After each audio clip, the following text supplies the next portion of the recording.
ಇದು ರಮೇಶ್ ಕತ್ತಿಯ ಪ್ರಕರಣ ಏನಿದು ರಾಜ್ಯಾದ್ಯಂತ ಇವತ್ತು ಟ್ರೋಲ್ ಆಗಾಕತ್ತೈತಿ. ಪ್ರತಿಭಟನೆಗಳು, FIRಗಳು, ಪ್ರಕರಣ ದಾಖಲೆಗಳು ರಾಜ್ಯಾದ್ಯಂತ ಇವತ್ತು ಚಾಮರಾಜನಗರದಿಂದ ಬೀದರ್ವರೆಗೆ ಇಂಡಿ, ಯಾದಗಿರಿ, ಸುರಪುರ, ರಾಯಚೂರು, ಚಿತ್ರದುರ್ಗ, ದಾವಣಗೆರೆಯಲ್ಲಿಯೂ ಸಹಿತ ಪ್ರತಿಭಟನೆಗಳು ನಡೆದವು. ಬೆಳಗಾವಿ ಜಿಲ್ಲೆಯಲ್ಲಿ ಅಂತೂ ಭಾರೀ ಪ್ರಮಾಣದ ಅಪಾರ ಬೆಂಬಲಿಗರೊಂದಿಗೆ ಹಿತೈಷಿಗಳು ಹೋಗಿ ಇವತ್ತು ಪ್ರಕರಣವನ್ನು ದಾಖಲು ಮಾಡಿದರು. ಈ ಜಾರಕಿಹೊಳಿಯ ಸಂಘಟನೆಯ ಶಕ್ತಿ ಇವತ್ತು ರಾಜ್ಯ ನೋಡಾಕತ್ತೈತಿ.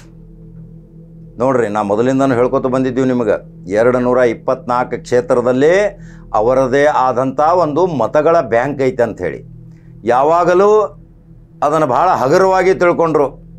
ಈಗ ರಾಜ್ಯದಲ್ಲಿ ಮುಖ್ಯಮಂತ್ರಿ ಸ್ಥಾನಕ್ಕೆ ಏರ್ತಾರೆ. ಇನ್ನು ರಾಜ್ಯದ ಮುಖ್ಯಮಂತ್ರಿ ಸ್ಥಾನ ಏರಿದ ಮೇಲೆ ಯಾವುದೇ ರೀತಿಯಿಂದ ಅವರ ಹೆಸರನ್ನು ಕೆಡಿಸಬೇಕು ಅಂಥೇಳಿ ಇದೇ ಹುಕ್ಕೇರಿಯ ಚುನಾವಣೆಯಲ್ಲಿ ಆರೋಪ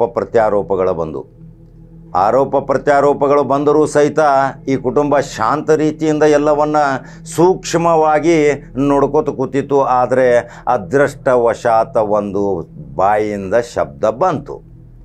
ಆ ಶಬ್ದ ಬಂದಿದ್ದು ರಾಜ್ಯಾದ್ಯಂತ ಇದರ ಬಗ್ಗೆ ಭಾರೀ ಆಕ್ರೋಶ ವ್ಯಕ್ತಪಡಿಸಿ ಇವತ್ತು ಮನವಿಗಳನ್ನು ಅರ್ಪಿಸಲಾಯಿತು. ರಾಷ್ಟ್ರಪತಿ ಅವರಿಗೂ ಸಹಿತ ದೂರನ್ನು ನೀಡಲಾಯಿತು. ಈಗೇನಾಗೋದು ಈ ಪ್ರಕರಣಕ್ಕೆ ತಕ್ಷಣ ಕ್ಷಮೆ ಕೇಳಬೇಕಾಗಿತ್ತು. ಏನೋ ಒಂದು ಬಾಯಿ ತಪ್ಪಿನಿಂದ ಬಂತು.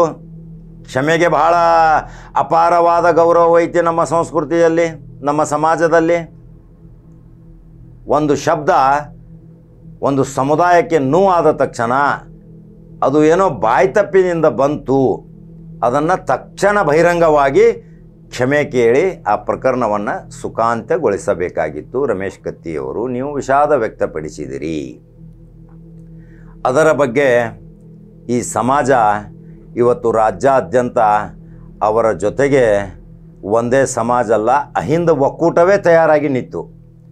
ಇವತ್ತು ರಾಜ್ಯಕ್ಕೆ ಅಹಿಂದ ಒಕ್ಕೂಟ, ಅದರದ ನೇತೃತ್ವ, ಆ ಅಹಿಂದ ಒಕ್ಕೂಟದ ಸಾರಥ್ಯವನ್ನೇ ವಹಿಸಿದಂಥ ಇದೇ ಕುಟುಂಬ ಇವತ್ತು ರಾಜ್ಯದಲ್ಲಿ ಉನ್ನತ ಹುದ್ದೆಗಳನ್ನು ಅಲಂಕಾರ ಮಾಡಿಕೊಂಡು ಯಾವುದೇ ಪಕ್ಷ ಭೇದ ಜಾತಿ ಇಲ್ಲದೆ ಇವತ್ತು ರಾಜ್ಯದಲ್ಲಿ ತಮ್ಮದೇ ಆದಂಥ ಒಂದು ಸಮಾಜದಲ್ಲಿ ಒಂದು ಕೊಡುಗೆಗಳನ್ನು ಕೊಟ್ಟಿದ್ದಾರೆ. ಆ ಕೊಡುಗೆಗಳನ್ನು ಯಾಕೆ ಸ್ಮರಿಸುವುದಿಲ್ಲ? ಇವತ್ತು ಸಮಾಜಕ್ಕೆ ಕೊಡುಗೆ ಏನು ಈ ಸಾಮ್ರಾಜ್ಯದ್ದು? ಎಷ್ಟೋ ನೊಂದವರ ಧ್ವನಿಯಾಗಿ ಇವತ್ತು ಎತ್ತಿ ಹಿಡಿದು ಅವರ ಅನೇಕ ಸಮಸ್ಯೆಗಳನ್ನು ಪರಿಹಾರ ಮಾಡಿದ್ದು. ಆ ಕೊಡುಗೆಗಳ ಬಗ್ಗೆ ಯಾಕೆ ವಿಚಾರ ಮಾಡೋದಿಲ್ರಿ? ಆ ಸಮಾಜ ಇವತ್ತು ಎಷ್ಟು ತುಳಿತಕ್ಕೊಳಗಾದ ಜನರಿಗೆ ಯಾವ್ಯಾವ ರೀತಿ ಸಹಾಯ ಸಹಕಾರಗಳನ್ನು ಮಾಡಿದರು, ಎಷ್ಟೋ ಜನರಿಗೆ ಒಂದು ಶಕ್ತಿ ತುಂಬಿದರು. ರಾಜಕೀಯವಾಗಿ, ಆರ್ಥಿಕವಾಗಿ, ಸಾಮಾಜಿಕವಾಗಿ, ಕಲೆಯಲ್ಲಿ ಇರ್ಬೋದು, ಕ್ರೀಡೆಯಲ್ಲಿ ಇರ್ಬೋದು, ಮನರಂಜನೆಯಲ್ಲಿ ಇರ್ಬೋದು, ತಮ್ಮ ವಿದ್ಯಾಭ್ಯಾಸ ಮುಂದುವರಿಸಿಕೊಂಡು ಹೋಗುವ ಸಲುವಾಗಿ ಮತ್ತು ಅನೇಕ ರೀತಿಯ ಸಹಾಯ ಸವಲತ್ತುಗಳನ್ನು, ಅಭಿವೃದ್ಧಿಗಳನ್ನು ಯಾಕೆ ಇವತ್ತು ಕೊಂಡಾಡುವುದಿಲ್ಲ? ಭಾಳ ವಿಚಿತ್ರ ಅನಿಸ್ತೈತಿ. ಇವತ್ತು ಈ ತುಳಿತಕ್ಕೊಳಗಾದ ಈ ಜನ ಇವತ್ತು ಇಷ್ಟೊಂದು ರಾಜ್ಯದಲ್ಲಿ ಉನ್ನತ ಹುದ್ದೆಯ ಸ್ಥಾನಮಾನಗಳನ್ನ ತೆಗೆದುಕೊಳ್ತಾರಂದ್ರೆ ಅದು ಒಂದು ಅಸೂಯೆ ಏನ್ರಿ? ಈ ಶಬ್ದ ಒಂದು ಇವತ್ತು ನಮಗೆ ಒಂದು ಪ್ರಶ್ನಾರ್ಥಕವಾಗಿ ಚೆನ್ನಾಗಿ ಕಾಡಾಕತ್ತೈತಿ. ಪ್ರಶ್ನೆ. ಅನೇಕ ಸಹೋದರರು ಅವರು ಇವತ್ತು ಇನ್ನೂ ಮುಂದೆ ಬೆಳೆಯವ್ರ, ಇನ್ನೂ ಬೆಳ್ಕೊತ ಹೋಗ್ತಾರ, ಮಕ್ಕಳು ಬೆಳೀತಾರ, ಉನ್ನತ ಸ್ಥಾನಕ್ಕೆ ಹೋಗ್ತಾರ. ಸಹಕಾರಿ ರಂಗದಲ್ಲಿ ಅಟ್ ಎ ಟೈಮ್ ಇಬ್ಬರು ಪ್ರವೇಶ ಮಾಡ್ತಾರ. ಯಾಕಂದರೆ ಈಗ ಅವರು ಹಳೆಯ ತಲೆಮಾರಿನವರು ಅವ್ರಿಗೆ ಮಾರ್ಗದರ್ಶನ ಕೊಡೋರು. ನೂರಾರು ಕೋಟಿ ವ್ಯವಹಾರಗಳದ ಉದ್ಯೋಗ ಮಾಡ್ಬೋದಿತ್ತಲ್ಲ, ಅವರು ಮಾಡಲಿಲ್ಲ. ಸಮಾಜ ಸೇವೆ ಮಾಡಿರಿ ಅಂತೇಳಿ ಅವ್ರ ತಂದೆ ತಾಯಿಗಳು ಅವರಿಗೆ ಮಾರ್ಗದರ್ಶನ ಕೊಟ್ಟರು. ನೊಂದವರು ಬರ್ತಾರ ಮನೆಗೆ, ಅವರಿಗೆ ಒಂದು ಧ್ವನಿಯಾಗಿ ನೀವು ಸಾಥ್ ಕೊಡ್ರಿ, ಅವ್ರ ಜೊತೆ ನೀವು ಇರ್ರಿ ಅನ್ನುವ ಸಂದೇಶವನ್ನು ಸಾರಿ ಇವತ್ತು ರಾಜ್ಯಾದ್ಯಂತ ಇವತ್ತು ತಮ್ಮದೇ ಆದಂಥ ಒಂದು ಬಲಾಢ್ಯ ಶಕ್ತಿಯನ್ನು ತಯಾರು ಮಾಡಿದ್ದು ಅಸೂಯೆ ಏನ್ರಿ? ಇವ್ರನ್ನ ಹೆಂಗೆ ತುಳಿಬೇಕು, ಇವ್ರನ್ನ ಹೆಂಗೆ ಬೆಳೆಯಬಾರ್ದಂಗೆ ಇವ್ರನ್ನ ಅಡ್ಡಗೋಡೆ ಕಟ್ಟಬೇಕು, ಇದು ಒಂದು ಪ್ರಶ್ನೆ. ಆದರೆ ಸಮಾಜ ಇವತ್ತು ಯಾರು ನಮ್ಮ ಸುಖ ದುಃಖದಲ್ಲಿ ಭಾಗಿಯಾಗತೈತಿ, ಆ ಸುಖ ದುಃಖದಲ್ಲಿ ಭಾಗಿಯಾದ ತಕ್ಷಣ ಅಲ್ಲಿ ಸ್ಪಂದಿಸಬೇಕು. ಆ ಸ್ಪಂದಿಸದೇ ಹೋದಲ್ಲಿ ಅವನೆಂಥ ನಾಯಕ? ನಾವು ಯಾರ ಹತ್ರ ಹೋಗಿರ್ತೀವಿಪ್ಪ, ಇವತ್ತು ನಮ್ಮ ದೂರ ದುಃಖ ಅಂತ ತೆಗೆದುಕೊಂಡು ಒಬ್ಬ ನಾಯಕನ ಹತ್ರ ಹೋಗಿರ್ತೀವಿ, ಒಬ್ಬ ಲೀಡರ್ ಇರ್ತಾನೆ. ಆ ಲೀಡರ್ ನಮಗೆ ಸರಿಯಾಗಿ ಸ್ಪಂದನೆ ಮಾಡಿಲ್ಲ ಅಂದರೆ ಅವನ ಹತ್ರ ಯಾಕೆ ಹೋಗ್ತೀರಿ? ಹೋಗುವಂಥ ಪ್ರಮೇಯ ಬರುವುದಿಲ್ಲ. ಆದರೆ ಮಾತುಗಳು ಮತ್ತು ಇವು ಹದ್ದು ಬಸ್ತಿನಲ್ಲಿ ಇಡಬೇಕು. ಯಾವಾಗಲೂ ಮಾತನಾಡುವಾಗ ಬಾಯಿ ತಪ್ಪಿ ಏನೋ ಮಾತಾಡಿ ಇವತ್ತು ಒಂದು ದೊಡ್ಡ ಆಂದೋಲನ ಆಗುವಂಥ ಪರಿಸ್ಥಿತಿ ನಿರ್ಮಾಣ ಮಾಡಿಕೊಳ್ಳೋದು ಒಂದು ತಪ್ಪು. ಅದಕ್ಕೆ ಅಲ್ಲಿಂದಲ್ಲೇ ತಕ್ಷಣ ಸರಿಪಡಿಸ್ಕೊಂಡು ಸಮಾಜದಲ್ಲಿ ಎಲ್ಲ ಜಾತಿ ವರ್ಣ ಭೇದವಿಲ್ಲದೆ, ಜಾತಿ ಮತಪಂಥವಿಲ್ಲದೆ ಸಮಯೋಚಿತವಾಗಿ ಎಲ್ಲರ ಜೊತೆ ನಮ್ಮ ಹಿರಿಯರು ಏನು ಹಾಕಿಕೊಟ್ಟಂಥ ಮಾರ್ಗದರ್ಶನದಂತೆ ಶಾಂತ ರೀತಿಯಿಂದ ಸಮಾಜವನ್ನು ಬೆಳೆಸಬೇಕು. ಅದು ಪ್ರತಿ ಪ್ರಜೆಯ ಕರ್ತವ್ಯ, ಪ್ರತಿ ಲೀಡರ್ನ ಕರ್ತವ್ಯ, ಪ್ರತಿ ರಾಜಕಾರಣಿಯ ಕರ್ತವ್ಯ. ಯಾವುದೇ ಶಿಳ್ಳೆ ಹೊಡಿತಾರ, ಚಪ್ಪಾಳೆ ಹೊಡಿತಾರ ಅಂಥೇಳಿ ರೋಷಾವೇಶದಿಂದ ಭಾಷಣ ಮಾಡುವುದು ಅದು ಸಮಾಜಕ್ಕೆ ಮಾರಕ. ಆ ರೀತಿ ಮಾಡಬಾರ್ದು. ಈ ಕುಟುಂಬ ಇನ್ನೂ ಬೆಳೆಯೋದು, ಈ ಕುಟುಂಬ ಇನ್ನೂ ರಾದ್ದಾಂತ ಮಾಡೋದು, ತಮ್ಮ ಸಿದ್ಧಾಂತದಿಂದ ರಾದ್ದಾಂತ ಮಾಡಿ ತೋರಿಸ್ತಾರೆ ಅವರು. ಆ ಕುಟುಂಬ ಸೋಲಿಲ್ಲದ ಸರ್ದಾರ್ಗಳು. ಅವ್ರು ಎಲ್ಲಿ ಕೈ ಹಾಕ್ತಾರ ಅವ್ರದ್ದು ಗೆಲುವು ಐತಿ. ಆ ಗೆಲುವು ಆಗೋ ಸಲುವಾಗಿ ಜನ ಬೆಂಬಲ ಐತಿ. ಆ ಜನ ಬೆಂಬಲ ಯಾಕೆ ಮಾಡ್ತಾರೆ? ಸುಮ್ಮನೆ ಹೋಗ್ತಾರನ್ರಿ ಸಾವಿರ ಜನ ಅವ್ರ ಮನೆಗೆ. ಒಬ್ಬೊಬ್ಬ ಮನ್ಯಾಗ 1000-2000 ಮಂದಿ ಜನ ಕುಡಿತಾರೆ ರಾತ್ರಿ 12 ಗಂಟೆಗಾದರೂ. ಅಷ್ಟು ಸುಲಭ ಅಲ್ಲ. ಅವ್ರು ಯಾಕೆ ಹೋಗ್ತಾರಲ್ಲಿ? ಆ ಜನ ಎದಕ್ಕೆ ಹೋಗ್ತಾರ? ತಮ್ಮ ಸಮಸ್ಯೆಗಳನ್ನ ತೊಗೊಂಡು ಹೋಗ್ತಾರ, ಸಮಸ್ಯೆಗಳನ್ನ ನಿವಾರಣೆ ಮಾಡ್ತಾರಪ್ಪ ಇವರು, ನಮಗೆ ಗ್ಯಾರಂಟಿ ಐತಿ, ಭರವಸೆ ಐತಿ ಅಂತೇಳಿ 2 ಗಂಟೆ ತಗ ನಿಂದಿರ್ತಾರೆ ರಾತ್ರಿ. ಮತ್ತು ಎಲ್ಲರನ್ನೂ ಕಣ್ಣು ಕ್ಯಾಮ್ರಾ ಗತೆ ಎಲ್ಲರಿಗೂ ಒಂದೊಂದು ಟೈಮ್ ಕೊಟ್ಟು ಕರೀತಾರೆ. ಇದು ಸಮಾಜ ಸೇವೆ ಅಲ್ರಿ?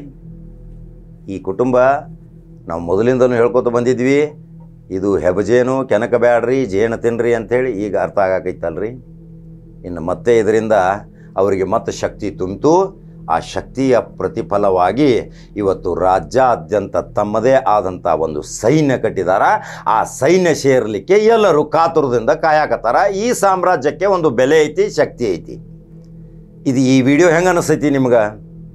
ಇವತ್ತು ಏನು ರಾಜ್ಯಾದ್ಯಂತ ಇವತ್ತು ಹೋರಾಟ ಪ್ರತಿಭಟನೆಗಳು ನಡೆದಾವ, ಅದಕ್ಕೆ ಏನು ಯಾವ ರೀತಿಯ ಪರಿಹಾರ ಕಂಡುಕೊಳ್ಳಬೇಕು? ಇದಕ್ಕೆ ನಿಮ್ಮ ಅನಿಸಿಕೆಗಳನ್ನ ನನ್ನ ಕಮೆಂಟ್ ಬಾಕ್ಸ್ನಾಗ ಹಾಕಿರಿ. ಈ ಸಾಮ್ರಾಜ್ಯ ತನ್ನದೇ ಆದಂಥ ಒಂದು ಸಮಾಜಕ್ಕೆ ಒಂದು ಕೊಡುಗೆ ಕೊಟ್ಟೈತಿ. ಆ ಕೊಡುಗೆಯಿಂದ ಇವತ್ತು ಜನ ಜಾಗೃತ ಆಗಿದಾರ. ಮೊದಲಿನ ಹಂಗೆ ಜನ ಇಲ್ಲ. ಊರಲ್ಲಿ ಒಬ್ಬ ಗೌಡ ಹಿರಿಯ ಹೇಳ್ತಿದ್ದ, ಅದನ್ನೆಲ್ಲ ಊರವ್ರು ಕೇಳ್ತಿದ್ರು. ಆದರೆ ಈಗ ಮನಿಗೊಬ್ಬ ಗೌಡ, ಮನಿಗೊಬ್ಬ ಲೀಡರ್, ಮನಿಗೊಬ್ಬ ಇವತ್ತು ಜ್ಞಾನ ಬಂದೈತಿ. ಎಲ್ಲ ಬದಲಾಗೈತಿ. ತಾಂತ್ರಿಕ ಯುಗ ಬಂದೈತಿ. ಪ್ರತಿಯೊಬ್ಬರು ಅರ್ಥ ಮಾಡ್ಕೋತಾರ. ಪ್ರತಿಯೊಬ್ಬರು ಓದೋರಾಗ್ಯಾರ, ಬಲ್ಲವರಾಗ್ಯಾರ. ಶಿಕ್ಷಣದಲ್ಲಿಯೂ ಕ್ರಾಂತಿ ಮಾಡಾಕತ್ತಾರ. ಅದರ ಸಲುವಾಗಿ ಭಾಳ ವಿಚಾರದಿಂದ ಭಾಳ ಅವಲೋಕನ ಮಾಡಿಕೊಂಡು ಯಾವುದೇ ಮಾತುಗಳನ್ನು ಮಾತನಾಡಬೇಕಾದ್ರೆ ಭಾಳ ವಿಚಾರ ಮಾಡಿ ಮಾತಾಡ್ಬೇಕ್ರಿ. ಇವು ಎಲ್ಲರಿಗೂ ಆಗುವಂಥ ಅನುಭವಗಳು. ಅದಕ್ಕೆ ತಕ್ಷಣ ಪರಿಹಾರ ಐತಿ. ಆ ಪರಿಹಾರ ತಕ್ಷಣ ಮಾಡಬೇಕಾಗಿತ್ತು.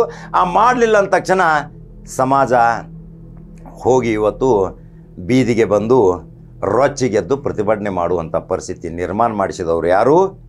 ಇದೇ ರಮೇಶ್ ಕತ್ತಿ. ಅದಕ್ಕೆ ತಕ್ಷಣ ಪ್ರತಿಕ್ರಿಯೆ ಕೊಟ್ಟು ಅದನ್ನು ಶಮನ ಮಾಡುವಂಥ ಶಕ್ತಿ ಇತ್ತು. ಆದರೆ ಕಾಲ ಮಿಂಚಿ ಹೋಗಿತ್ತು. ಇದೇ ಇವತ್ತಿನ ವಿಶೇಷ ಸ್ಟೋರಿ. ಹಾಗಾದ್ರೆ ಏನು ಅನಿಸಿಕೆಗಳದಾವ ಕರ್ನಾಟಕ ರಾಜ್ಯದಲ್ಲಿ ಈ ಕುಟುಂಬದ ಬಗ್ಗೆ, ಸಾಮಾಜಿಕ ಚಟುವಟಿಕೆ ಬಗ್ಗೆ ಅನಿಸಿಕೆಗಳನ್ನ ಹಾಕಿರಿ. ರಾಜ್ಯಾದ್ಯಂತ ಪಸರಿಸೈತಿ ಈ ಸೈನಿಕರದ ಒಂದು ಗ್ಯಾಂಗ್. ನಿಮ್ಮ ಅಭಿಪ್ರಾಯ ನನ್ನ ಜೊತೆ ಹಂಚ್ಕೋರಿ. ಯೂಟ್ಯೂಬ್ದಾಗ ಬಟನ್ ಹೊಡ್ರಿ, ನಂಬರ್ 1 ನ್ಯೂಸ್ ಕನ್ನಡ. ಮತ್ತೊಂದು ಜವಾರಿ ಸುದ್ದಿ ಹೋಗಿ ಬರ್ತೀನಿ. ಫೇಸ್ಬುಕ್ ಫಾಲೋ ಮಾಡಿರಿ. ನಮಸ್ಕಾರ.